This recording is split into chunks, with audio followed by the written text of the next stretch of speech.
Dy ngjarje mjaft me peshë që kanë të bëjnë me shqiptarët karakterizuan kryeqytetin e Hungarisë Budapestin. E para ishte vizita e kryeministrit të Shqipërisë Sali Berisha dhe shpallja e konsul-nderit të afaristit preshevar Avni Afuzi. Në këtë agjend ishte përfshirë edhe Këshilli Kombëtar Shqiptar i kryesuar nga kryetari Galip Baqiri me bashkëpunëtor.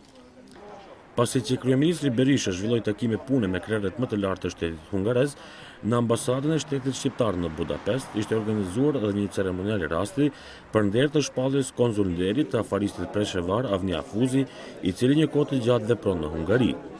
Zoti Avni Afuzi, shqiptari nga Presheva, banues në Budapest, zhvillon aktivitetin e tij privat në një agjenci doganore. Ai është përfaqësues i dhomës tregtisë dhe industrisë së Tiranës në Budapest dhe i zgjedhur në disa organizata shoqërore dhe borde ekonomike. Zoti Afuzi shquhet për solidaritetin njerëzor dhe ndjenjën e sakrificës për ndihmuar çdo që është në nevojë, dhe gjithë kjo lartësohet nga një modesti që e karakterizon. Zoti Avni Afuzi ka mbështetur me të gjitha mundësitë e tij morale, financiare dhe me angazhimin e vet personal shumë takime, aktivitete, vizita të delegacioneve shqiptare të zhvilluara në Hungari, nga politikanët dhe zyrtarë të lartë të shtetit shqiptar në favor të forcimit të marrëdhënieve të gjithanshme politike, ekonomike, kulturore midis dy vendeve tona, të çështjes së Kosovës dhe veçanërisht të vendlindjes së Preshevës. Ai gëzon respekt në komunitetin shqiptar në Hungari, falë marrëdhënieve që i ka ndërtuar.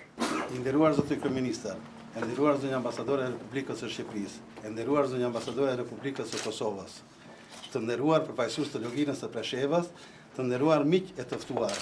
Është një nder dhe kënaqësi e veçantë për mua që në praninë të kryeministrit të shtetit zoti Sali Berisha, të emrohem konsul-nderi i Republikës së Shqipërisë për rajonin e Peçit. Falenderoj Ministrinë e Punëve të Jashtme dhe Ambasadën e Republikës së Shqipërisë në Budapest për vlerësimin që më bëjnë. Ju premtoj, i nderuar zoti kryeministër, se do të punoj më të gjithë energjitë e mia për të mbrojtur interesat e Republikës së Shqipërisë dhe të shtetasve shqiptar.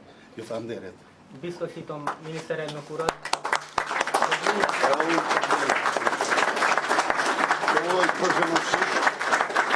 Jo vetëm Presheva, po edhe Shqipëria dhe Kosova janë krenar me suksesin tënd në këtë vend mik. Dhe kam shumë besim që do të japish ndihmë të çmuar në marrëdhëniet midis dy vendeve dhe kombeve tona. Dhe urimet më të përzemër. Urime, faleminderit. Logina Preshevës, burën gjithë shqiptar ku janë për aktivitetin tim. Faleminderit shumë se erdhët gjitha rrugë. Sukses inshallah.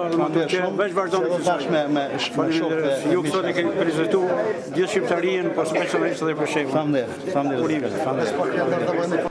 Gjatë vizitës zyrtare në Hungari, përfaqësuesit e Këshillit Kombëtar Shqiptar zhvilluan edhe një sër takimesh tjera me zyrtarë të Ministrisë së Punëve të Jashtme të Hungarisë, organizatave jo qeveritare të këtij shteti, si dhe me afaristë të ndurshëm hungarez, të cilët u interesuan për mundësinë e investimeve në Luginë.